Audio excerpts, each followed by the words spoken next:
Hi, it's Amber again with today's Take a Breather Tech Minute. Today we're going to explore NCDPI's choice boards for language arts. There's a couple tips I want to give you about using these, so I'm going to take you on a little exploration.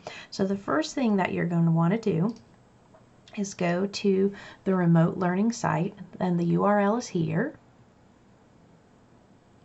When you get to the remote learning site, you'll notice there's a section on choice boards, and there's a place where you can email for questions. But here are 4 different sections of choice boards. So I'm going to go ahead and click on the 3 through 5 choice boards to walk you through my suggestions for using this tool. So when you're here, you'll see there's several different weeks. So we have weeks 1 and 2 and weeks 3 and 4, and I'm sure they'll be adding more of these as our Learn from Home has been extended. But when you click on the resource, one of the things that you'll notice is that it opens up in a Google Slides view, which can be a little distracting for some students. So I'm going to give you a little suggestion. If you're going to share these URLs with your students, if you go into the URL where it says Edit and remove everything from the E and Edit forward and change that to the word Present, then what happens is it opens up in a Present view without doing the Present button, which actually takes up the whole screen. So you'll notice I still have some information behind me, so I can actually have multiple screens open if I do it this way instead of using the Present button.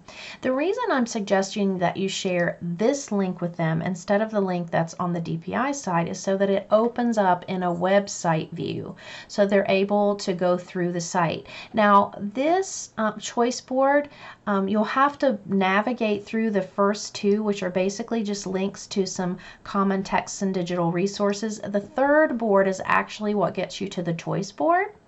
And so once you're on the choice board tab, then you can click on one of the things that you want to do. For example, if I want to choose to do a speaking and listening activity in my own words, I click there and that will get me back to the activity that I could try, and any links and resources that I need will be available on that page. To return to the choice board, you'll use your back key on the keyboard, and that will jump you back to the choice board page. So then if I want to explore Dear Earth, same thing, here are my resources, and I click the back button to return back to my page. You may have to click it a couple times to get there, or you can use the buttons on the slides, but these are numbered with slide numbers instead of topic numbers, so you may just want to use your back button to navigate. So these are just some resources I wanted to share with you on the NCDPI's choice boards.